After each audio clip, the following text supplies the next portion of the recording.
सभी साथियों को नमस्कार। आज अपना टॉपिक है बौद्ध धर्म। इससे पहले अपन ने देख लिया है कि बौद्ध धर्म और जैन धर्म के उदय के क्या कारण थे। तो आप जो कैसे भी तरह से पूछिए आपसे, चाहे वो बौद्ध धर्म के उदय के कारण पूछे, चाहे वो जैन धर्म के उदय के कारण पूछे, दोनों का मतलब एक ही रहेगा। अब अपन चल रहे हैं जैन धर्म के उदय के कारण और बौद्ध धर्म के उदय के कारण। जो अपने देख लिया है पहले वाले पिछले वाले क्लास में, वो दोनों के वही रहेगा। ठीक है, चाहे जैन धर्म आपसे क्या पूछेगा, कथन कांड में पूछ सकता है कि निम्न में से कौन सा जैन धर्म का उदय के कारण नहीं है, कौन सा बौद्ध धर्म का उदय के कारण नहीं है। तो दोनों का सेम कारण रहेगा। ठीक है, अब हम चल रहे हैं विस्तृत रूप में बौद्ध धर्म और जैन धर्म के बारे में, जिसमें आज अपन पढ़ने जा रहे हैं वो पढ़ने जा रहे हैं बौद्ध धर्म के बारे में। तो बौद्ध धर्म हमने कहा कि 6वीं शताब्दी ईस्वी पूर्व में जो है प्राचीन भारत में, उत्तर भारत में एक बहुत बड़े धर्म का उदय हुआ, उसका नाम था बौद्ध धर्म। बौद्ध धर्म के साथ ही जैन धर्म का भी उदय हुआ। ठीक है, दोनों में से अगर देखें अपन कि बौद्ध धर्म और जैन धर्म दोनों में से पुराने कौन है, तो जैन धर्म थोड़ा ज्यादा पुराना है, लेकिन अपन अभी देख रहे हैं बौद्ध धर्म के बारे में। तो बौद्ध धर्म का उदय 6वीं शताब्दी ईस्वी पूर्व में हुआ था, और हमने उसके बारे में डिटेल देख ली कि बहुत सारे कारण थे। ब्राह्मण धर्म में बहुत सारे कर्मकांड आ गए थे, ब्राह्मणों की श्रेष्ठता स्थापित हो गई थी।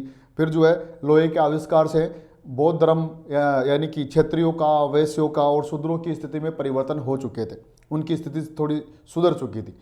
फिर जो है महावीर स्वामी और महात्मा बुद्ध ऐसे नेतृत्व उभरा जिन्होंने बौद्ध धर्म और जैन धर्म के आगे आने में या उसके उत्थान में महत्वपूर्ण रोल प्ले किया। तो अपन बौद्ध धर्म को जो है अलग अलग एस्पेक्ट्स में तोड़ करके देखेंगे कि अपन देखेंगे कि बौद्ध धर्म के बारे में, बौद्ध धर्म संस्थापक कौन है, महात्मा बुद्ध के जीवन के बारे में देखेंगे डिटेल से। फिर हम देखेंगे कि बौद्ध धर्म में जो है उनकी शिक्षाएं और सिद्धांत क्या है, महात्मा बुद्ध की या बौद्ध धर्म की शिक्षा सिद्धांत। फिर अपन बौद्ध धर्म की सभाएं, संगीतियां, अलग अलग बौद्ध संगीतियां हुई है, उनके बारे में देखेंगे। फिर बौद्ध धर्म की संप्रदाय हीनयान, महायान, आगे चल करके बौद्ध धर्म 2 भागों में डिवाइड हो जाता है, हीनयान में और महायान में, उसको अपन डिटेल से देखेंगे।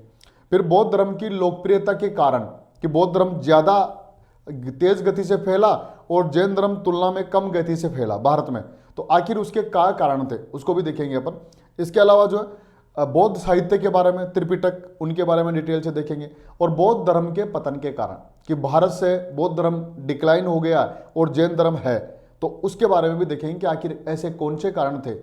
अगर लोकप्रियता की बात देखें तो बौद्ध धर्म तेज गति से लोकप्रिय हुआ, तो उसके कारण तो हमने देखेंगे, लेकिन आखिर वो डिक्लाइन क्यों हो गया उसके बारे में देखेंगे। तो इसको एक खाके के रूप में देख रहे हैं अपन कि हम बौद्ध धर्म के बारे में क्या क्या पढ़ने जा रहे हैं, वो ये है।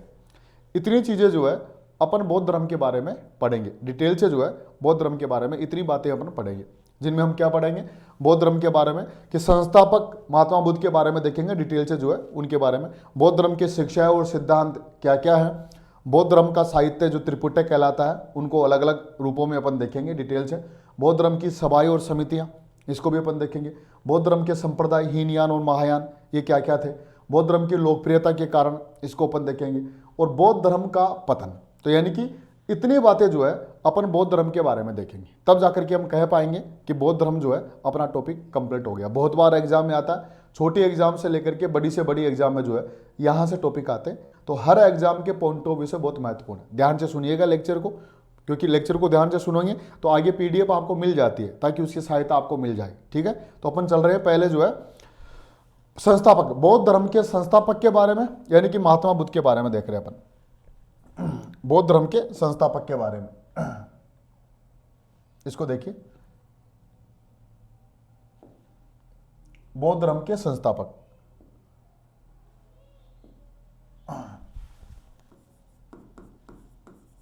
बौद्ध धर्म। अब संस्थापक यानी कि इसमें हम क्या क्या देखेंगे, इसमें मतलब ये देखेंगे कि महात्मा बुद्ध के जीवन से संबंधित बातें देखेंगे कि महात्मा बुद्ध का जन्म कब हुआ है, उसकी मृत्यु कब हुई है, पिता कौन थे उसके, प्लस उसकी माता कौन थी। ये जनरली सिंपल ही बातें हैं, कभी कभार इजी वे में पूछ लेते हैं, तो वो जानना जरूरी है, एग्जाम के पॉइंट ऑफ व्यू से महत्वपूर्ण है कि महात्मा बुद्ध की जन्म, उससे रिलेटेड बातें पढ़ेंगे अपन, जन्म से संबंधित बातें। महात्मा बुद्ध के मान लीजिए कहाँ कहाँ उपदेश दिया, उनके जन्म, मृत्यु, उनके पिता, प्लस उनके जीवन से संबंधित जो घटनाएं, उनके बारे में देखेंगे। इतनी बातें अपन देखेंगे। तो बौद्ध धर्म के बारे में यानी कि महात्मा बुद्ध के बारे में, उसके जीवन परिचय में हम क्या क्या देखेंगे, ये चीज़ें देखेंगे। इस तरह की चीज़ें जो है वो हम उसके जीवन परिचय में देखेंगे कि महात्मा बुद्ध के जीवन परिचय के बारे में अभी डिटेल से देखेंगे अपन। तो ये बातें देखेंगे, जीवन परिचय मतलब ये उसकी जन्म मृत्यु इत्यादि के बारे में आ जाएगा। फिर बुद्ध के जीवन को प्रेरित करने वाली घटनाएं, कि महात्मा बुद्ध की जीवन को ऐसी कौन सी घटनाएं जो उसने जीवन को प्रेरित किया और उसने 4 घटनाओं का अंजाम घर छोड़ने का निर्णय लिया। तो घटनाएं कौन कौन से वो देखेंगे। फिर महात्मा बुद्ध के जीवन से संबंधित घटनाएं, जैसे कि मान लीजिए धर्म चक्र परिवर्तन इत्यादि के बारे में अपन देखेंगे। फिर शिष्य उपदेश, कौन कौन से शिष्य थे, पहला कौन सा था, प्रिय कौन सा था, उनके बारे में। उपदेश, पहला उपदेश कहाँ दिया, अंतिम उपदेश कहाँ दिया, किस किस को दिया, वो देखेंगे। बुद्ध के अनुयायी कौन कौन से थे, कौन कौन से समकालीन राजा जो है महात्मा बुद्ध के अनुयायी थे, और मृत्यु इत्यादि के बारे में अपन डिटेल से देखेंगे। तो आइए अपन चलते हैं पहले जीवन परिचय के बारे में। जीवन परिचय के बारे में अपन देख रहे हैं, ये देखिए। अब ध्यान से देखिएगा, यही चीज आपको लिखी हुई मिल जाएगी। जीवन परिचय हम देखेंगे, उसके पिता, उसका जन्म कब हुआ, ये चीजें देखेंगे अपन। तो एक एक करके अपन देखते हैं कि महात्मा बुद्ध के जन्म की बात करें, पहले सुन लीजिए आप, फिर यही चीज आपको लिखी हुई मिल जाएगी कि महात्मा बुद्ध के जन्म की बात करें तो महात्मा बुद्ध का जन्म जो है वो 563 ईस्वी में जो है हुआ। इनका जन्म की तिथि जो है वो 563, जन्म जो है वो 563 ईस्वी पूर्व में। और जन्म कहां पर हुआ, कपिल वस्तु में। कपिल वस्तु, कपिल वस्तु के निकट है, कपिल वस्तु के निकट लुम्बिनी ग्राम में हुआ। लुम्बिनी ग्राम में जो है वो महात्मा बुद्ध का जन्म हुआ, जिसको वर्तमान में रुमिनदेई के नाम से जाना जाता है। रुमिनदेई।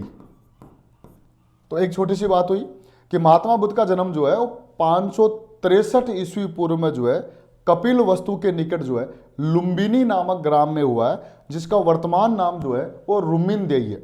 और ये कहाँ पर स्थित है, ये नेपाल की तराई में स्थित है। तो एक बात तो ये हो गई कि उसका जन्म जो है वो कहाँ हुआ, कपिल वस्तु के निकट लुम्बिनी नामक ग्राम में हुआ, जिसको वर्तमान में रुमिनदेई कहते हैं, और प्लस वो नेपाल की तराई में स्थित है। फिर अगर अपन बात करें मृत्यु की, बात करें कि इनकी मृत्यु जो है वो मृत्यु हुई है 483 ईस्वी पूर्व में मृत्यु हुई है। और मृत्यु होती है कुशीनगर में। कुशीनगर में जो है इनकी मृत्यु होती है। और कुशीनगर कहाँ पर है, देवरिया, देवरिया जिले में है, देवरिया जिला है, और यह पड़ता है यूपी में। तो उनकी मृत्यु जो है कुशीनगर में होती है। और कुशीनगर जिला है कहाँ पर है, देवरिया जिला है, उत्तर प्रदेश के देवरिया जिले में कुशीनगर में 483 ईस्वी पूर्व में उनकी मृत्यु हो जाती है। अगर माता और पिता की बात देखें अपन, तो माता जो है उसके पिता का नाम जो है, पिता जो है उसका नाम था शुद्धोधन। शुद्धोधन, शुद्धोधन उनके पिता का नाम था। उनकी माता का नाम जो था वो था महामाया। महामाया, महामाया उनकी माता जो है वो महामाया थी। शुद्धोधन शाक्य गणराज्य से संबंधित थे, शाक्य कुल या शाक्य गणराज्य से संबंधित थे। और महामाया जो है वो कोलीय गणराज्य से संबंधित थी। कोलीय गणराज्य, कोलीय वंश, गणराज्य या वंश से संबंधित थी। और उनकी पत्नी का नाम जो था वो यशोधरा थी, पत्नी का नाम यशोधरा। और प्लस उनके पुत्र जो हुआ उसका नाम जो था उसका नाम था राहुल। और इसके जो बचपन का नाम था, बचपन का नाम वो था सिद्धार्थ। सिद्धार्थ। तो इस प्रकार हमने क्या देखा कि महात्मा बुद्ध का जन्म जो है 563 ईस्वी में कपिल वस्तु के निकट लुम्बिनी नामक ग्राम में हुआ, जिसको वर्तमान में रुमिनदेई कहते हैं, जो कि नेपाल की तराई में है। मृत्यु कुशीनगर में हो गई 483 ईस्वी पूर्व में। 80 वर्ष की अवस्था में जो है उनकी मृत्यु हो गई, जो कि उत्तर प्रदेश के देवरिया में। फिर हमने देखा उसके पिता जो है वो शुद्धोधन थे, जो कि कह सकते हैं अपन शाक्य कुल से संबंधित थे। और प्लस उनकी माता जो है वो महामाया थी, जो किससे संबंधित थी, कोलीय कुल या कोलीय वंश से संबंधित थी। उनकी पत्नी जो है वो यशोधरा थी। उनके पुत्र उत्पन्न हुआ, उसका नाम था राहुल। और उसके बचपन का जो नाम था वो था सिद्धार्थ। किसके बचपन का नाम, महात्मा बुद्ध के बचपन का नाम सिद्धार्थ था। और प्लस अगर अपन बात करें कि उनकी माता की मृत्यु जो है वो उसके बचपन के 6-7 दिन बाद में ही हो गई। तो उसका लालन पालन पोषण जो है उसकी मौसी ने किया। और उसकी मौसी का जो नाम था उसका नाम था महाप्रजापति गौतमी। महाप्रजापति गौतमी, ये उनकी मौसी का नाम था। तो मौसी जो है महाप्रजापति गौतमी थी। तो इस प्रकार हल्का सा जो है हमने क्या देखा, एक बीच में जो है वो इंट्रोडक्शन देख लिया उसका।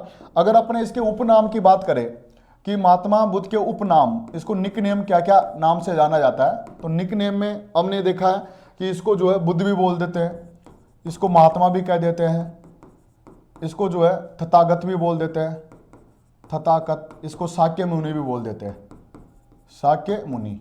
तो ये अलग अलग नाम थे। बलदेव भी बोल देते हैं इसको जो है, तो देश बल भी कह देते हैं इसको, देश बल। तो ये इसके उपनाम है। तो कभी कभार पूछ लेते हैं कि निम्न में से कौन सा उपनाम जो है वो महात्मा बुद्ध का नहीं है, इस तरह से।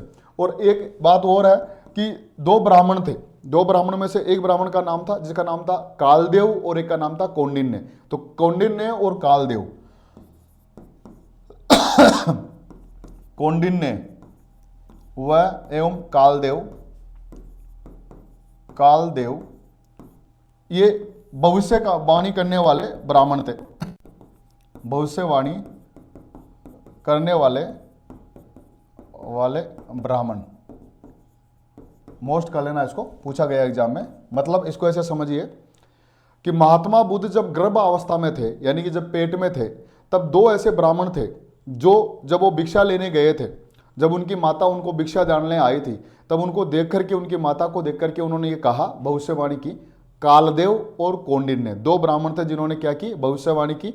और भविष्यवाणी में ये कहा कि ये जो बालक है ये बड़ा होकर के या तो चक्रवर्ती राजा बनेगा और या प्लस प्रसिद्ध सन्यासी बनेगा, कि अगर ये राजकाट को संभालेगा तो फिर चक्रवर्ती राजा बनेगा, और प्लस अगर ये तपस्वी जीवन में चला जाएगा तो प्रसिद्ध सन्यासी बनेगा। तो ये बहुत महत्वपूर्ण बात है, एग्जाम में बहुत बार पूछा गया कि निम्न में से किस ब्राह्मणों ने उसके जन्म से पहले ये भविष्यवाणी की थी कि ये जो है, ये पुत्र या बालक जो है, ये क्या किया गया था कि बड़ा होकर के जो है वो क्या बनेगा, या तो सन्यासी बनेगा या चक्रवर्ती राजा बनेगा। ये कहने वाले कौन है, कालदेव और कौंडिन्य नामक ब्राह्मण जो है ये उसके भविष्यवाणी करने वाले थे। तो इस प्रकार जो है हमने हल्का सा जो है वो इंट्रोडक्शन देखा, माता पिता पुत्र पत्नी उपनाम इत्यादि के बाद। ये उपनाम भी ध्यान रखना, ये भी बहुत बार एग्जाम में पूछ लेते हैं कि ये उपनाम, और आगे चलेंगे तब और डिटेल से पढ़ेंगे अपन, अभी सिर्फ ब्रीफ में अपने देखा है। तो इस प्रकार जो मैंने अभी बोला है बातें उनके जन्म के बारे में, एक एक लाइन इसी के बारे में लिखी हुई मिल रही है,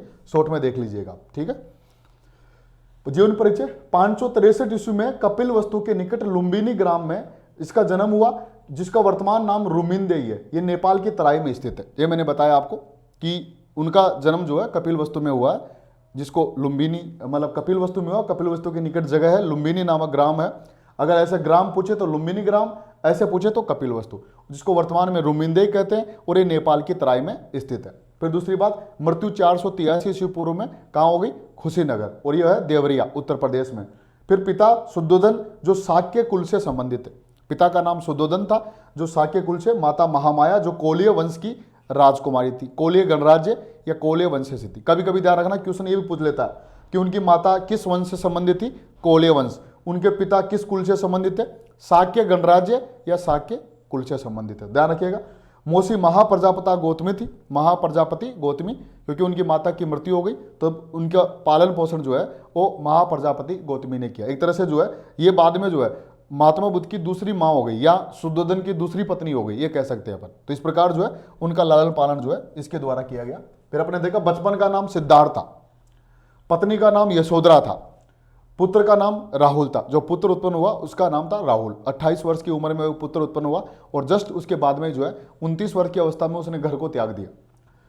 कालदेव और कौंडिन्य, ये मैंने बताया था अभी आपको, कालदेव और कौंडिन्य, मोस्ट कर लेना इसको। कालदेव एवं कौंडिन्य नामक ब्राह्मणों ने भविष्यवाणी की थी कि महात्मा बुद्ध बड़े होकर या तो चक्रवर्ती राजा बनेंगे या प्लस सन्यासी बनेंगे। तो कालदेव और कौंडिन्य भविष्य करने वाले दो ब्राह्मण हैं जिन्होंने कहा था कि बड़े होकर के सन्यासी बनेंगे या चक्रवर्ती राजा। तो पूछा गया क्वेश्चन है, ध्यान रखना।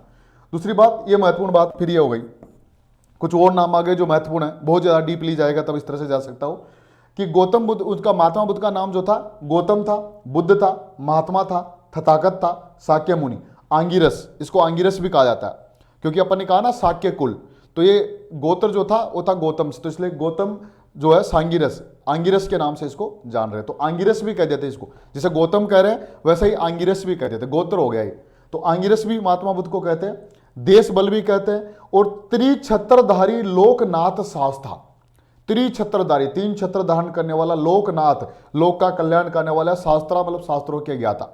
तो त्रिछत्रधारी लोकनाथ शास्त्रा, ये भी इसका एक क्या है, एक नाम है। महात्मा बुद्ध का जो है एक उपनाम हो गया, निकनेम हो गया, उपाधि हो गई है, कह सकते हैं अपन।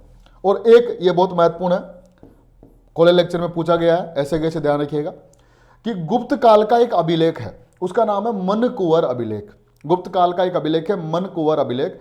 उस मन कुंवर अभिलेख में जो है महात्मा बुद्ध की जो है वो एक उपाधि मिलती है, एक नाम मिलता है, और वो नाम क्या मिलता है, वो है सम्यक संबुधा सौमत विरुदा।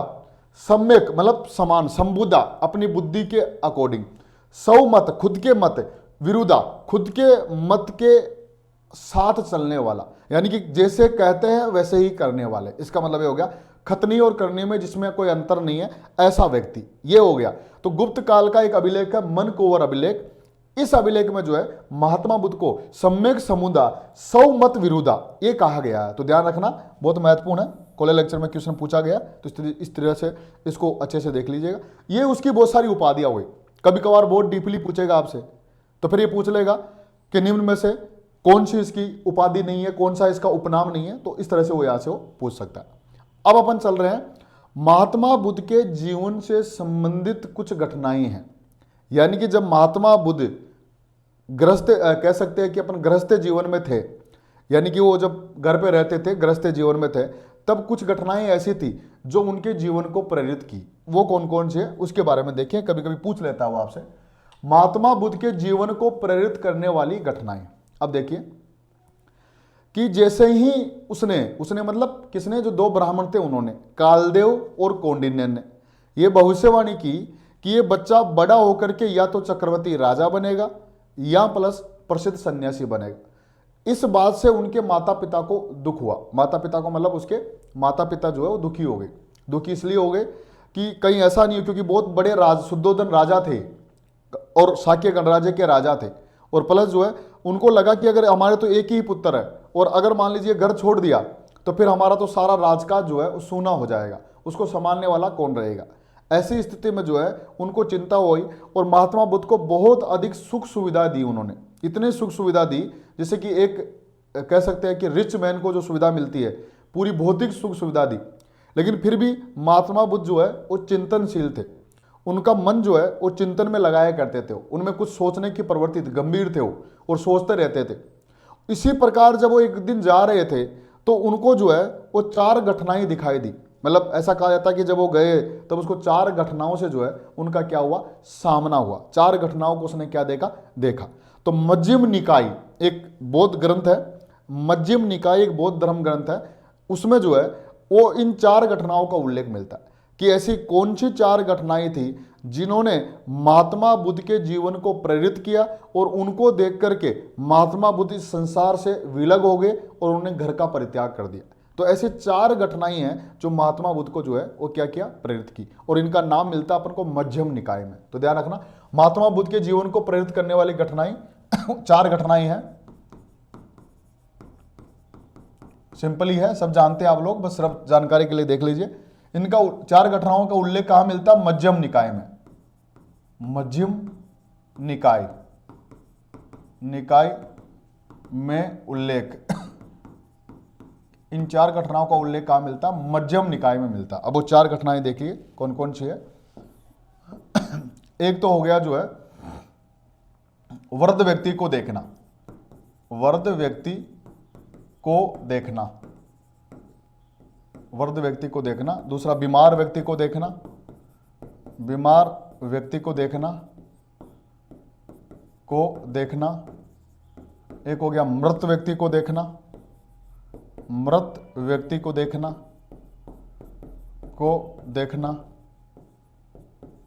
और एक हो गया प्रसन्न साधु को देखना, प्रसन्न मुद्रा में साधु को देखना, साधु या सन्यासी को देखना,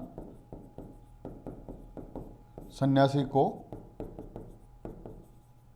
देखना। ये देखिए कि 4 घटनाएं, ये वो घटनाएं हैं जिन्होंने महात्मा बुद्ध के जीवन को प्रेरित किया और वो संसारिक सुख दुख से अलग हो गए और उन्होंने घर को त्याग दिया। तो आपसे क्वेश्चन पूछेगा निम्न में से कौन सी घटना नहीं है जिसने उसके जीवन को प्रेरित नहीं किया। 3 दे देगा यहां से, 1 दे देगा कहीं और से। अब इसको देखिए कैसे। हमने ये बताया कि महात्मा बुद्ध सुख सुविधाओं से लेस थे, उनको बहुत सारी सुख सुविधा दी जा रही थी। एक दिन जब वो जा रहे थे बाहर, तब जाते हुए जो है उन्होंने 4 घटनाओं को देखा और 4 घटनाओं ने उसके जीवन को ही परिवर्तित कर दिया। पहली बार जब वो एक दिन गए बाहर घूमने के लिए, तब उन्होंने जो है एक घटना को देखा, एक घटना देखा और क्या देखा कि एक व्यक्ति जो है वो क्या है, वृद्ध व्यक्ति है, बहुत जर्जर है, बूढ़ा व्यक्ति हो गया बहुत अधिक, कि बहुत अधिक वृद्ध अवस्था के वृद्ध व्यक्ति को देखा जो बहुत जर्जर हो गया था, उसका शरीर टूट गया था पूरी तरह से, और वो रास्ता पार कर रहे थे लेकिन रास्ता पार नहीं कर पा रहे, चला नहीं जा रहा था उनसे, बहुत असहाय थे वो। तो वृद्ध असहाय व्यक्ति को देखा, उसको देख करके महात्मा बुद्ध ने यह अनुमान लगाया, ये सोचा कि जरा जो है, जरा मतलब बुढ़ापा जो है वो दुखमय होता है, बुढ़ापा जो है दुखमय होता है, बुढ़ापे में व्यक्ति दुख भोगता है। क्यों? क्योंकि वृद्ध व्यक्ति था, जर्जर हो गया था शरीर, असहाय हो गया था। तो उसको देख करके उसके मन में एक विचार आया कि जरा यानी कि बुढ़ापा जो है वो दुखपूर्ण होता है। ठीक है, एक घटना हो गई। फिर जब बाद में जो गए तो दूसरी बार एक घटना को और देखा और उसने क्या देखा, दूसरी बार एक व्यक्ति को जो है जो बहुत अधिक बीमार अवस्था में था, बीमार व्यक्ति को देखा। दूसरी घटना जो है उसने बीमार व्यक्ति को देखा और बीमार की उसका शरीर बहुत तरह से चारों तरफ से रोगों से ग्रस्त हो गया और वो बीमार है और लेटा हुआ है पूरी तरह से जो है, और बीमार हो गया एकदम, बहुत शरीर जो है पूरी तरह से सड़ गया, ये कह सकते हैं अपन। तो बीमार व्यक्ति को देख करके भी जो है महात्मा बुद्ध ने अनुमान लगाया कि ये शरीर जो है वो नश्वर है, कभी भी किसी भी समय कोई भी चीज हो सकती है, किसी का कुछ पता नहीं है। तो शरीर नश्वर है, उस बीमार व्यक्ति को देखा कि कभी भी कोई भी चीज हो सकती है, व्याधियां हो सकती है, रोग हो सकते हैं। दूसरा अनुमान ये लगाया। तीसरा अनुमान उसने देखा, मृत व्यक्ति को देखा कि वो जा रहे थे तो मृत व्यक्ति को कुछ लोग जलाने के लिए या दफनाने के लिए ले जा रहे थे। तो जब उनको जाते हुए देखा तो उनमें से बहुत सारे कुछ लोग रोते हुए भी जा रहे थे। हो सकता है कोई यंग व्यक्ति की मृत्यु हो गई होगी, तो बहुत सारे लोग जो है वो यंग था व्यक्ति, तो रोते हुए जा रहे थे, उनके पिता, उनके परिवार वाले, उनके साथी लोग वो रो रहे थे। तो उसको देख करके महात्मा बुद्ध ने अनुमान लगाया कि यंग अवस्था भी जो है और मृत्यु भी जो है वो क्या है, वो दुखमय है। कि अगर व्यक्ति जिंदा रहता है तो अगर वो क्या कर सकता है, बहुत सारी चीजों से वो ग्रस्त हो गया। कैसे? कि मृत्यु के बाद भी दुख दे करके जा रहा है, मतलब कि मृत्यु होने के बाद वो तो जा ही रहा है लेकिन क्या कर रहा है, मृत्यु भी दुखपूर्ण है। कि मृत्यु जब हो गया तो उसका तो अंत हो ही गया, उसके परिवार सगे संबंधी वो भी दुखी हो रहे हैं, इसका मतलब मृत्यु भी दुख है। तो अब उसने क्या क्या अनुमान लगाया कि जन्म यानी कि जन्म लेने के बाद में जो चीजें बढ़ रही है कि मृत्यु भी दुखपूर्ण है, जन्म के बाद भी मृत्यु दुखपूर्ण होता है व्यक्ति। दूसरा, शरीर जो जब वो यंग होता है अगर रोग लग गए तब भी दुखपूर्ण है, और प्लस अगर वो वृद्ध अवस्था में आ गया तब भी दुख है। तो उसने सोचा कि ये संसार दुखों का सागर है, सब दुख ही दुख है। आगे देखेंगे 4 आर्य सत्य। तो इस प्रकार उसने ये निष्कर्ष निकाला कि जवानी यानी कि यंग अवस्था में भी व्यक्ति दुख भोगता है, प्लस रोग हो गए तो तब भी दुख भोगता है, प्लस मृत्यु हो गई तब भी वो दुख लेकर के जाता है और दुख दे करके भी जाता है, और प्लस अगर वो वृद्ध अवस्था में है, बहुत अधिक लंबा जी गया तब भी दुखपूर्ण होता है। इन सब देख करके उनका मन जो है थोड़ा सा पसीज गया। फिर उसने एक दिन जो है एक साधु को देखा। चौथी घटना, उसने साधु को देखा और वो प्रसन्न मुद्रा था, प्रसन्न मुद्रा में था, खुश था, चेहरे पर लालिमा थी, खुशी थी और वो बहुत अधिक खुश था। उसको देख करके महात्मा बुद्ध बहुत अधिक प्रेरित हुए, और जब बहुत अधिक प्रेरित हुए तो उसको उस घटना ने सबसे अधिक महात्मा बुद्ध को प्रेरित किया। और बाद में उसी घटना को देख करके कुछ समय के बाद में जो है 29 वर्ष की अवस्था में जो है महात्मा बुद्ध ने गृहस्थ जीवन का परित्याग करते हुए घर को छोड़ दिया, यानी कि ग्रह का त्याग कर दिया, जो इतिहास में महावीर निष्क्रमण के नाम से जानी जाती है। वो देखेंगे अभी आगे। मतलब हम यहां देख रहे हैं कि महात्मा बुद्ध के जीवन को प्रेरित करने वाली 4 घटनाएं वो ये है।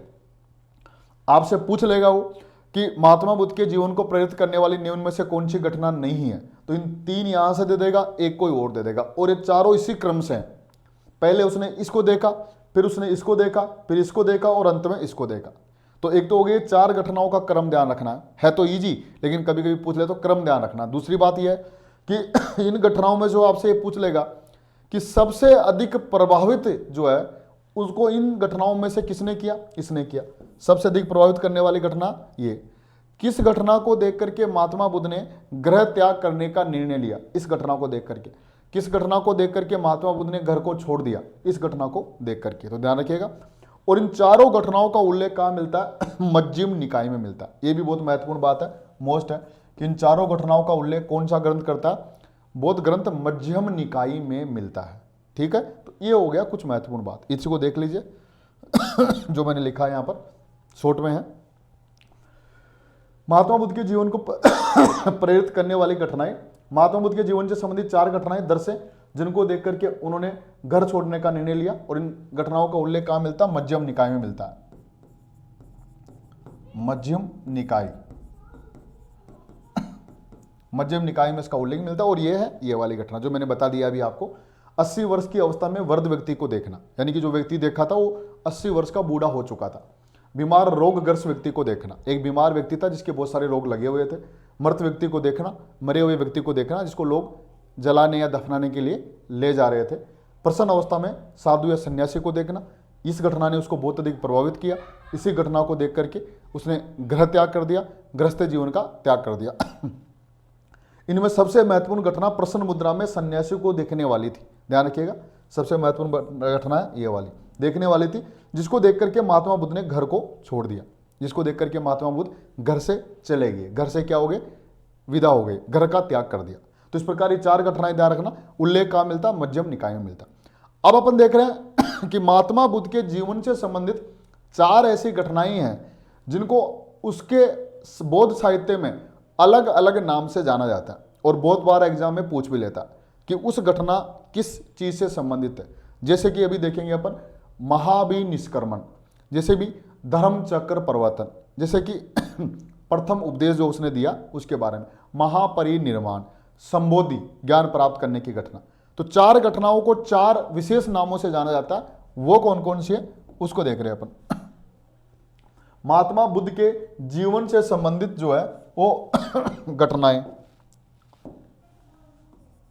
महात्मा बुद्ध के जीवन से संबंधित घटनाएं। अब यहां पर ये देखिए कि 4 ऐसी घटनाएं हैं जिसको बौद्ध साहित्य में विशेष नाम दिया गया है और उनका विशेष महत्व है। क्यों? क्योंकि वो महात्मा बुद्ध के जीवन से विशेष महत्व रखती है, इसलिए। एक तो उसके घर छोड़ने की घटना जिसको महाभिनिष्क्रमण कहा जाता है, एक जो है उसको ज्ञान प्राप्त करने की घटना जिसको जो है संबोधि या महाबोधि कहा जाता है, एक जो है उसका प्रथम उपदेश देने की घटना जिसको धर्म चक्र परिवर्तन कहा जाता है, और एक जो है महापरिनिर्वाण की घटना जो कि उसकी मृत्यु का प्रतीक है। तो इस प्रकार ये चारों घटनाएं बहुत महत्वपूर्ण। अब देख लीजिए, इसको समझ लीजिए। एक घटना जो है वो है पहली घटना है महाभिनिष्क्रमण, महाभिनिष्क्रमण। एक जो दूसरी घटना है वो हो गई संबोधि, संबोधि। एक हो गई धर्म चक्र परिवर्तन, चक्र परिवर्तन।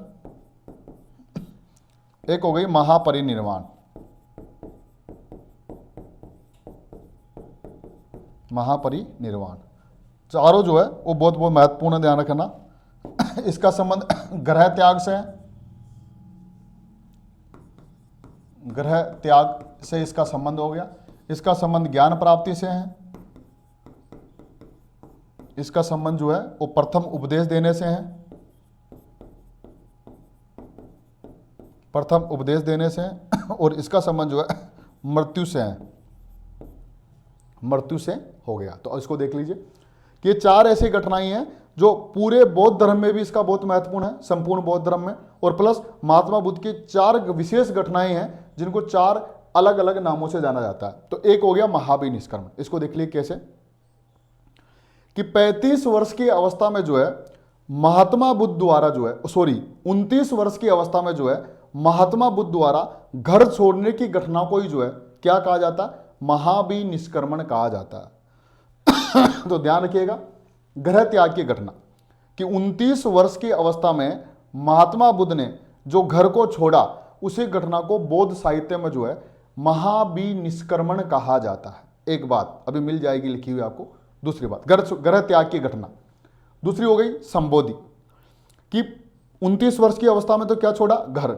और 35 वर्ष की अवस्था में यानी कि 6 साल बाद में, 6 साल की कठोर तपस्या करने के बाद में 35 वर्ष की अवस्था में जो है महात्मा बुद्ध को बोध गया में, ध्यान रखना, अभी मिल जाएगा लिखा हुआ, सुन लीजिए इसको, बोध गया, बोध गया का ही दूसरा नाम है उरुवेला। तो बोध गया में, उरुवेला में निरंजना नदी के तट पर वट वृक्ष के नीचे जो ज्ञान की प्राप्ति हुई, उसी को जो है बौद्ध साहित्य में जो है वो क्या कहा जाता है, संबोधि, महाबोधि कहा जाता है। तो ध्यान रखना, महात्मा बुद्ध ने जो ज्ञान प्राप्त किया उसी घटना को जो है बौद्ध साहित्य में संबोधि कहा जाता है। अब ज्ञान क्या, कहां प्राप्त किया, बोध गया में। बोध गया में कहां पर, उरुवेला में, अभी मिल जाएगा लिखा हुआ आपको, सिर्फ सुन लीजिए। बोध गया में कहां पर, बोध गया का दूसरा नाम एक था उरुवेला, और कहां पर, निरंजना नदी के तट पर, और किसके नीचे, वट वृक्ष के नीचे, उसके नीचे जो ज्ञान प्राप्त किया जिसको बोधि वृक्ष बोलते हैं, उसी को जो है वो क्या कहा जाता है, संबोधि या संबोधि के नाम से जाना जाता है। ठीक है, तो ज्ञान प्राप्ति संबोधि, इसी को जो है वो कहा जाता है। तो ज्ञान प्राप्ति उसको कहा जाता है संबोधि। फिर धर्म चक्र प्रवर्तन, महात्मा बुद्ध के द्वारा जो है वो ज्ञान प्राप्त करने के बाद में वो कहां चले गए, वहां से जो है सारनाथ। तो सारनाथ में जो है महात्मा बुद्ध द्वारा पहला उपदेश दिया गया, उसी घटना को जो है बौद्ध साहित्य में धर्म चक्र परिवर्तन के नाम से जाना जाता है। बहुत महत्वपूर्ण बात है। और इसने पहला उपदेश कहां दिया, सारनाथ में दिया, और पहला उपदेश 5 साधुओं को दिया। ध्यान रखा, बहुत महत्वपूर्ण बात है कि 5 साधुओं को पहला उपदेश दिया, जिनमें नाम है ओज, अभी मिल जाएगा आपको लिखा हुआ, ओज, असजी, वप, भदिय और कौंडिन्य। तो ओज, असदी, वप, नाम बता देता हूं मैं आपको। पहला प्रथम उपदेश जो है, प्रथम उपदेश अभी मिल जाएगा, वैसे लिखा हुआ है आपको यहां पर जो है, प्रथम उपदेश 5 साधुओं को दिया उसने, 5 साधुओं को पहला उपदेश दिया, और कहां पर दिया, सारनाथ में। सारनाथ के मर्दधाव जो वन था उसमें दिया, भी देखेंगे आगे और जो है। तो इसमें देखिए, और 5 साधुओं का नाम क्या क्या है, ओज, दूसरा हो गया असजी, असजी, तीसरा हो गया वप, चौथा हो गया बदिये, और 5वां हो गया कौंडिन्य।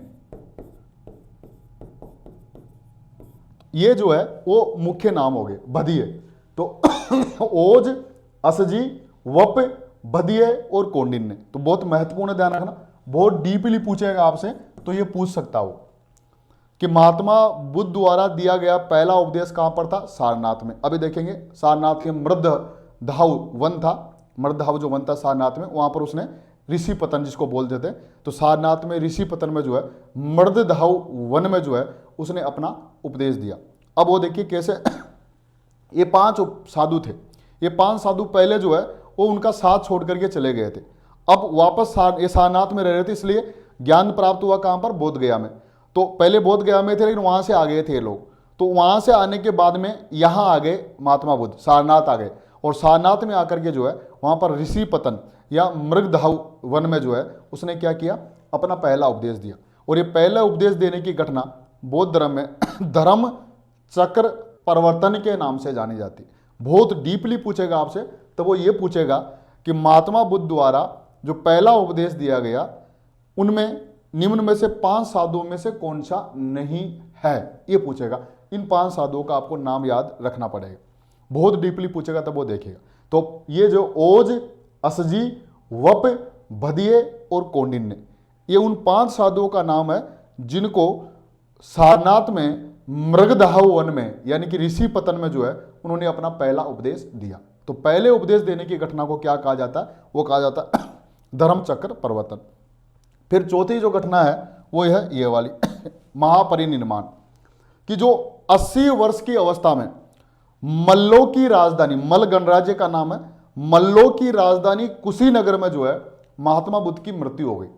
और मृत्यु ऐसा कहा जाता है कि उसने एक जो शुकर माधव जो है, शुकर मदर या शुकर मधव नामक जो है एक भोज्य पदार्थ खा लिया, जिसके कारण उसको थोड़ा अतिसार हुआ, पेट में दर्द हुआ, और उसके बाद में उसकी मृत्यु हो गई। तो मृत्यु कहाँ हुई, कुशीनगर में हुई। और कुशीनगर मल्लों की राजधानी थी, जैसे पावा के मल जो है, तो मल्लों, कुशीनगर के मल्लों की राजधानी कुशीनगर में 80 वर्ष की अवस्था में महात्मा बुद्ध की मृत्यु हो गई।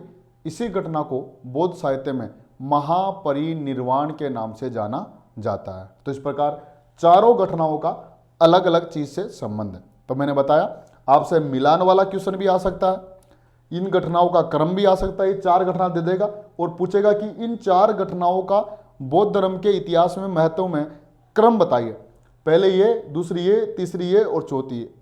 फिर आपको इधर दे देगा इनका नाम और दे देगा आपस में मिलान कीजिए, आपस में मिलान वाला दे दीजिए। आपसे इनकी जगह भी पूछ लेगा कि महाबी निष्क्रमण ग्रह त्याग की घटना जो है वो कहाँ होती है, कपिल वस्तु यानी लुम्बिनी में। संबोधि की घटना कहाँ होती है, बोध गया में। धर्म चक्र प्रवर्तन कहाँ होता है, सारनाथ में। और महापरिनिर्वाण कहाँ होता है, कुशीनगर में। तो इसका संबंध कुशीनगर से है, इसका संबंध जो है वो सारनाथ से है, इसका संबंध बोध गया से है और इसका संबंध जो है कपिल वस्तु यानी कि लुम्बिनी से है, क्योंकि जहां जन्म हुआ था वहीं से उसने घर छोड़ा था। तो ये मिलान वाला क्वेश्चन भी आ सकता है, एक एक लाइन का भी क्वेश्चन आ सकता है। तो इसी को देख लीजिए जो मैंने अभी आपको बताया। और यह भी ध्यान रखना, बहुत महत्वपूर्ण बात है, 5 साधुओं को याद रखना आप लोग। अब ये देख लीजिए जो मैंने बताया अभी आपको, महात्मा बुद्ध के जीवन से संबंध घटनाएं। महाबी निष्क्रमण मोस्ट चारों ही लाइन ध्यान रखना, कैसे भी आ सकता है, खतन कांड में भी आ सकता है, एक एक लाइन में भी आ सकता है, मिलान वाला भी आ सकता है। महाबी निष्क्रमण 29 वर्ष की अवस्था में महात्मा बुद्ध द्वारा घर छोड़ने की घटना महाबी निष्क्रमण कहलाती है। 29 वर्ष की अवस्था में महात्मा बुद्ध ने जो घर छोड़ा उसी घटना को महाबी निष्क्रमण कहा जाता है। संबोधि, महासंबोधि या संबोधि 35 वर्ष की अवस्था में। अब ये दो लाइन दिख रही है, मैं अपने आप में महत्वपूर्ण है, एक एक लाइन में पूछ सकता है कि किस नदी के तट पर उसको ज्ञान की प्राप्ति हुई, किस वैशाखी पूर्णिमा को हुई, वट वृक्ष के नीचे हुई, बोध गया उरुवेला में हुई, और कब हुई 35 वर्ष की अवस्था में। तो 35 वर्ष की अवस्था में कठोर तपस्या के पश्चात महात्मा बुद्ध को बोध गया में, जिसका नाम था उरुवेला, बोध गया उरुवेला में निरंजना नदी के तट पर वट वृक्ष के नीचे वैशाखी पूर्णिमा को ज्ञान की प्राप्ति हुई। यही घटना महाबोधि के नाम से जानी जाती है। तो मैं ये जो दिख रहे हैं आपको अलग अलग कलर में, हर कलर अपने आप का फैक्ट जो है महत्वपूर्ण है। किस वृक्ष के नीचे, वट वृक्ष के नीचे। कौन सी पूर्णिमा को, वैशाखी पूर्णिमा को। किस नदी पर, निरंजना नदी के तट पर। कहां पर, बोध गया में। दूसरा नाम उरुवेला। कितनी वर्ष की अवस्था में, 35 वर्ष की अवस्था में। कितने साल की तपस्या के बाद, 6 साल की तपस्या के बाद में। तो हर लाइन अपने आप में, बोध गया में, उरुवेला में, निरंजना नदी के तट पर, वैशाखी पूर्णिमा को और वट वृक्ष के नीचे। क्या हुआ, ज्ञान की प्राप्ति हुई, जिसको बौद्ध साहित्य में संबोधि और महाबोधि कहा जाता है। अब देखिए ये जो शब्द है वैशाखी पूर्णिमा, जो चारों घटनाएं हैं इनमें अगर अपन देखें कि जो पहली घटना हो गई महाबी निष्क्रमण, इस घटना को छोड़ दीजिए, बाकी महात्मा बुद्ध ने पहला उपदेश भी जो है वैशाखी पूर्णिमा को ही दिया।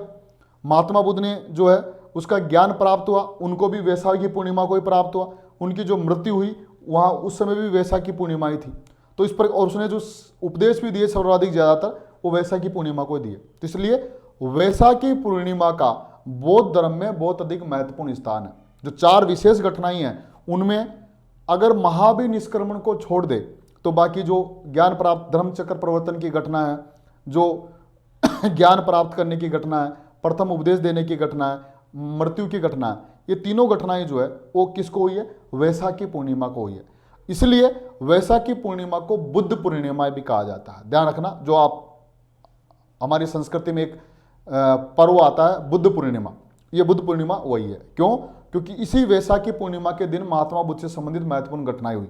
ज्ञान प्राप्त हुआ उसको, उसी दिन जो है, उसी दिन उसकी मृत्यु हुई, उसी दिन उसने पहला उपदेश दिया। ठीक है, तो इसलिए उसका महत्व, इसी को वैशाखी पूर्णिमा को ही बुद्ध पूर्णिमा कहते हैं। तो ध्यान रखिएगा, वैसा आपसे पूछ ले कि ज्ञान किस पूर्णिमा को प्राप्त हुआ, वैशाखी पूर्णिमा को। मृत्यु किस पूर्णिमा को ही, वैशाखी पूर्णिमा को। पहला उपदेश किस पूर्णिमा को दिया, वैशाखी पूर्णिमा को। और वैशाखी पूर्णिमा को क्या कहा जाता है, बुद्ध पूर्णिमा कहा जाता है। तो दूसरी घटना हो गई संबोधि की घटना। फिर धर्म चक्र प्रवर्तन कि सारनाथ में जो पहला उपदेश दिया गया, सारनाथ में भी कहा, ऋषि पतन में, और वहां पर मृगदहाउ वन में। मृगदहाउ वन है महात्मा बुद्ध ने जो है, ये देखिए आगे यहां पर लिखा हुआ है, मिल जाएगा आपको। और जो 5 साधुओं को दिया वो बहुत महत्वपूर्ण बात है कि ओज, असजी, वप, बधिये और कौंडिन्य, ये 5 नाम थे, बहुत महत्वपूर्ण है ये भी।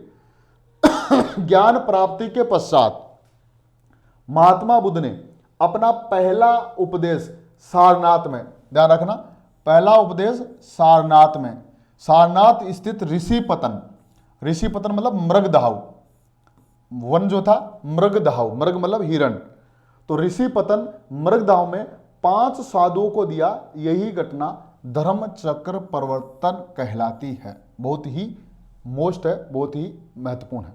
यही घटना इतिहास में क्या कहलाती है? धर्म चक्र परिवर्तन। तो सारनाथ में दिया, ऋषिपतन में दिया, दूसरा मृगदहाव वन में दिया। और कितने साधुओं को? 5 साधुओं को। 5 साधुओं का नाम है ये, बहुत महत्वपूर्ण है, मोस्ट है, अपने आप में ये भी मोस्ट है और अपने आप में ये भी मोस्ट है। ओज, असजी, ओसजी, वप, बधिये और कौंडिन्य। ओज, असजी, वप, बधिये और कौंडिन्य, ये जो है 5 साधु जिनको उपदेश दिया गया। बहुत मोस्ट है, डीपली पूछेगा तो यहां से पूछेगा, माइंड में इसको फिट कर लीजिएगा। फिर महापरिनिर्वाण 80 वर्ष की अवस्था में, और वैशाखी पूर्णिमा को ही ध्यान रखना, क्योंकि मैंने बता दिया 3 घटनाएं वैशाखी पूर्णिमा से संबंधित। 80 वर्ष की अवस्था में कुशीनगर में मल्लों की राजधानी में महात्मा बुद्ध की मृत्यु हो गई, जिसको महापरिनिर्वाण कहते हैं। तो कुशीनगर मल्लों की राजधानी थी, ध्यान रखना, मल्ल गणराज्य में हुई है। तो मल्लों की राजधानी थी कुशीनगर, तो कुशीनगर में जो है उसकी क्या हो गई? मृत्यु हो गई, किसकी? महात्मा बुद्ध की। और इसी घटना को बौद्ध साहित्य में या बौद्ध इतिहास में जो है वो क्या कहा जाता है? महापरिनिर्वाण कहा जाता है। ये भी वैशाखी पूर्णिमा को ही हुआ है, तो ध्यान रखिएगा, महापरिनिर्वाण। तो इस प्रकार ये चारों घटनाएं बहुत महत्वपूर्ण बात रखती है। एक एक इनका क्रम भी पूछ लेगा आपसे, इधर आपको दे देगा उनका नाम, इधर दे देगा उस घटना से संबंधित नाम, फिर मिलान वाला पूछ लेगा, उनका क्रम पूछ लेगा, ठीक है। और प्लस तीनों घटनाएं, लास्ट की तीनों घटनाएं जो है वो कहां पर हुई है? वैशाखी पूर्णिमा को हुई है, जिसको बुद्ध पूर्णिमा कहते हैं। अब देखिए महात्मा बुद्ध के जीवन से संबंधित जो है कुछ प्रतीक है, वो भी एग्जाम में पूछ लेता कि महात्मा बुद्ध के जीवन यानी कि उसके जन्म, उसने गर्भाधान, जब गर्भ धारण किया तब, उसकी जो है मृत्यु, उसने जो पहला उपदेश दिया वो, उसकी जो कह सकते हैं कि जो ज्ञान प्राप्त हुआ वो, इन सबसे कोई ना कोई चीज बौद्ध धर्म में संबंधित है। जैसे कि मैं कहूँ ये कि महात्मा बुद्ध की जो है जन्म का जो प्रतीक है सांड और कमल को माना गया, कि जन्म जो उसकी जन्म हुआ उसका बौद्ध धर्म में प्रतीक माना गया। तो सांड एवं कमल ये उसके जन्म का प्रतीक है। फिर बात करें हाथी या गज, ये जो है उसके क्या है? गर्भाधान, कि जब उसने गर्भ धारण किया, मतलब उसके जब वो पेट में आया महात्मा बुद्ध, उसको प्रतीक माना गया किसका? गज का, हाथी का। जब उसका जन्म हुआ उसका प्रतीक माना गया सांड और कमल को माना गया। प्लस जब उसने घर त्याग किया, घर को त्यागा, उसका प्रतीक माना गया घोड़ा को, अश्व को माना गया। जब उसने ज्ञान प्राप्ति की तो बोधि वृक्ष को जो है उसका प्रतीक माना गया। जब उसने पहला उपदेश दिया तो उसका प्रतीक धर्म चक्र को माना गया, धर्म चक्र उसको माना गया। जब उसकी निर्वाण यानी कि मृत्यु हुई तो उसका प्रतीक पद चिन्ह को, पैरों के चिन्ह उसको माना गया। और जब उसकी मृत्यु हुई उसका प्रतीक माना गया स्तूप को। तो कुछ बौद्ध साहित्य में, बौद्ध धर्म में कुछ प्रतीक जो है महात्मा बुद्ध के जीवन से संबंधित माने गए हैं, जो भी एग्जाम में बहुत बार अगर डीपली पूछेगा आपसे, नेट जेआरएफ कॉलेज स्तर के लेवल पर, तब आपको वो मिलान वाला क्वेश्चन वो पूछ सकता है कि महात्मा बुद्ध के जन्म से संबंधित प्रतीक कौन सा है? सांड और कमल। महात्मा बुद्ध के गर्भ धारण किया उससे संबंधित प्रतीक कौन सा है? वो आ जाएगा गज, हाथी। महात्मा बुद्ध की मृत्यु का प्रतीक क्या है? स्तूप। महात्मा बुद्ध ने प्रथम उपदेश दिया, इसका प्रतीक क्या है? धर्म चक्र परिवर्तन। महात्मा बुद्ध ने जो है वो निर्वाण प्राप्त किया, मतलब उसने जो ज्ञान पर निर्वाण किया, निर्वाण मतलब ज्ञान, उसका चिन्ह क्या है? पद चिन्ह। सॉरी, ज्ञान प्राप्त किया उसका पद चिन्ह क्या है? और उसकी चिन्ह क्या है? बोधि वृक्ष। उसका निर्वाण जो है वो है पद चिन्ह के बारे में, उसकी मृत्यु जो है वो हो गया स्तूप। तो इसलिए अलग अलग जो ग्रह त्याग जो है वो क्या है? अश्व, घोड़ा। अलग अलग जो है अलग अलग घटनाएं संबंधित है। ये मिल गई आपको लिखी हुई यहां पर, इसको देख लीजिए। हर चीज अपने आप में महत्वपूर्ण है। अगर आपको बहुत डीपली पूछेगा वो, इधर दे देगा इन घटनाओं का नाम, इधर दे देगा उसका प्रतीक, कि महात्मा बुद्ध के जन्म, महात्मा बुद्ध के जीवन से संबंधित घटनाएं और उस घटनाओं से संबंधित प्रतीक बहुत डीपली बहुत डीपली बहुत डीपली बहुत डीपली पूछेगा तो वो इस तरह से दे देगा, एक एक लाइन में भी दे देगा कि महात्मा बुद्ध ने जो है जो ज्ञान प्राप्त किया वो उसमें उसका प्रतीक किसको माना गया, जो उसने गर्भ धारण किया उसका प्रतीक किसको माना गया, जो उसने जन्म लिया उसका प्रतीक किसको माना गया। तो ये मिलान वाला एक एक हो सकता है कि गर्भाधान, कि महात्मा बुद्ध जब गर्भ धारण करते हैं उस घटना का प्रतीक माना गया गज और हाथी को। हाथी और गज, हस्ती या अस्थि, हाथी गज, ये उसके गर्भ धारण का प्रतीक है। महात्मा बुद्ध ने जब गर्भ धारण किया, मतलब जब वो पेट में भ्रूण के रूप में अस्तित्व में आया, उसका प्रतीक है गज और हाथी का। जब उसका जन्म हुआ उस घटना का प्रतीक सांड व कमल को माना गया। कमल और सांड महात्मा बुद्ध के जन्म के प्रतीक है। अश्व और घोड़ा ये उसकी गृह त्याग का प्रतीक है। जब महात्मा बुद्ध ने घर छोड़ा उस घटना का प्रतीक है अश्व और घोड़ा। ये तो पूछा गया कि महात्मा बुद्ध के गृह त्याग का प्रतीक किसको माना गया, अश्व घोड़ा को माना गया। जहां उसने ज्ञान प्राप्त किया उसका प्रतीक माना गया बोधि वृक्ष को, वट वृक्ष, बोधि वृक्ष, जिसको जहां उसने निरंजना नदी के तट पर बैठ करके ज्ञान प्राप्त किया था जिस वृक्ष के नीचे, तो उस बोधि वृक्ष को जो है महात्मा बुद्ध की ज्ञान प्राप्ति का प्रतीक माना गया। फिर धर्म चक्र जो उसने पहला उपदेश दिया उस घटना का प्रतीक माना गया धर्म चक्र को जो है, ठीक है। फिर पद चिन्ह, उसको जो निर्वाण हुआ, निर्वाण का मतलब मृत्यु नहीं, ये तो है मृत्यु, यह है महापरिवार निर्माण नहीं है। निर्वाण मतलब जब उसको एहसास हुआ उस चीज का माना गया पद चिन्ह, पद चिन्ह, पैरों के चिन्ह। तो उसके निर्वाण का प्रतीक है पद चिन्ह और उसकी मृत्यु उसका प्रतीक है स्तूप, क्योंकि मृत्यु के बाद में उसकी अस्थियां जो है वहां पर स्तूपों का निर्माण करवाया गया। तो मृत्यु का प्रतीक हो गया स्तूप, निर्वाण का प्रतीक हो गया पद चिन्ह, पैरों के चिन्ह, प्रथम उपदेश का प्रतीक हो गया धर्मचक्र, ज्ञान प्राप्ति का हो गया बोधि वृक्ष, गृह त्याग का हो गया अश्व ओब्लिक घोड़ा, जन्म का हो गया सांड व कमल और गर्भ धारण का हो गया गज वो हाथी। तो ये उसके जीवन और उससे संबंधित कुछ प्रतीक है, ठीक है। तो इस प्रकार हमने देखा कि महात्मा बुद्ध के जीवन से संबंधित कुछ प्रतीक है। अब अपन देखने आगे कि महात्मा बुद्ध का उपदेश कहाँ कहाँ दिया, महात्मा बुद्ध के जो है शिष्य कौन कौन से थे, पहला शिष्य कौन सा था, उपदेश कहाँ का दिया, पहला उपदेश कहाँ दिया, प्लस कौन कौन से राजा जो है उसके समकालीन थे, इसके बारे में अपन देख रहे हैं।